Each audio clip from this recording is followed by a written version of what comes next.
Morning Northwest Morning Sprint is brought to you by Bill's Heating and Air Conditioning. All right, welcome back. It's 6:52. Time to get you ready for your Friday here in the Morning Sprint. Mark Peterson is tracking potential wet weather as we head into the weekend. But first, Idaho is moving to stage 2 tomorrow, and it's planned to reopen the economy. Nikki Torres tells us what this next stage will look like. Well, starting tomorrow, people in Idaho can go to the gym, they can get their hair done, and they can also enjoy indoor recreation. However, don't expect your experience to be the same as before the pandemic. These businesses are making changes to keep people safe, and they hope that you will do the same.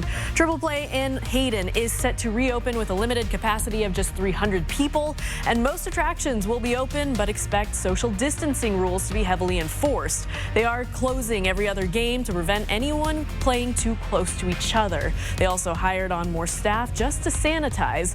And the Croc Center in Coeur d'Alene is also opening tomorrow to just 200 guests at a time. Similar to Triple Play, they will close off every other machine to maintain social distancing. At both businesses, masks will be encouraged but not required. They will both have more services that'll reopen during stage 3.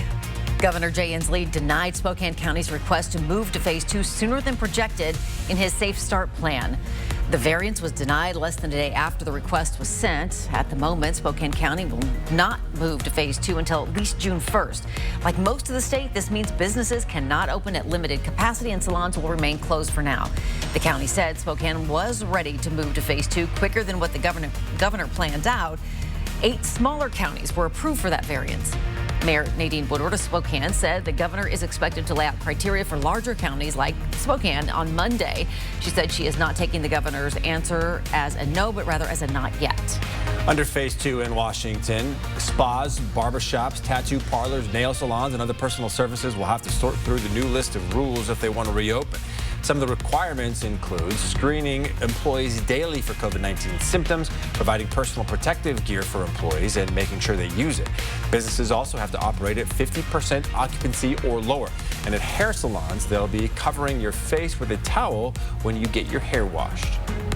Developing national news this morning, retail sales fell 16.4% last month, following more than an 8% drop in March. Sales from clothing and accessory stores were down a whopping 89.3% in April. Several retailers have filed for bankruptcy in recent weeks. Neiman Marcus, J. Crew, and JCPenney expected to file soon. Outdoors this morning, in your first alert weather, you may need an umbrella if you're around areas of Liberty Lake and into areas of Rathdrum. That's where we see the energy and just south of Newport. We're expecting in that 24-hour forecast, Spokane to Coeur d'Alene, look at that, the noon hour. We start to see, again, that potential for showers. By the afternoon, things dry out. Working from home and helping your kids learn from home isn't always easy, but Mathnasium of Spokane is continuing to tutor more than 200 students in the Spokane area since learning at home began. Both the South Hill and North Spokane locations are closed and no longer doing their regular after-school sessions. So now they've taken the sessions to Zoom and are working from 10 to 5 p.m. every day, meeting with students one-on-one for some at-home tutoring. At this time, Mathnasium is offering a free trial for one session so parents can see if it's a good fit for their child. To find out how to sign up, see this story on KXLY.com. A warning from Spokane Police this morning about a spike in identity theft reports involving unemployment claims. SPD says it received 18 reports of fraudulent claims on Wednesday alone, and another 32 were reported in Spokane County. We're told the scammers used the names and social security numbers to file the false claims. Employees should make sure their contact information is up to date and accurate. If you think you're a victim of this crime, report it to Crime Check 456-2233. The Spokane Veterans Home announced a 9th resident has died from complications of COVID-19. That brings the death rate to 30 in Spokane County since the pandemic began. In Washington, 5.5% of people with confirmed cases have died. The suspect in a RITZVILLE murder got into a shootout with police. He was caught on a freeway just outside of Portland and is in jail this morning. This man, Grayson Morris, was injured in that shootout. He's accused of shooting and killing his own father, Douglas Morris, while he slept in his RITZVILLE home. Police say Morris stole a car and drove to Oregon, where officers used spike strips and a pit maneuver to stop him. Morris got out of the stolen car, carjacked another vehicle, then got into that shootout with officers. He was eventually arrested and sent to the hospital. Morris was later booked into jail on multiple felony charges.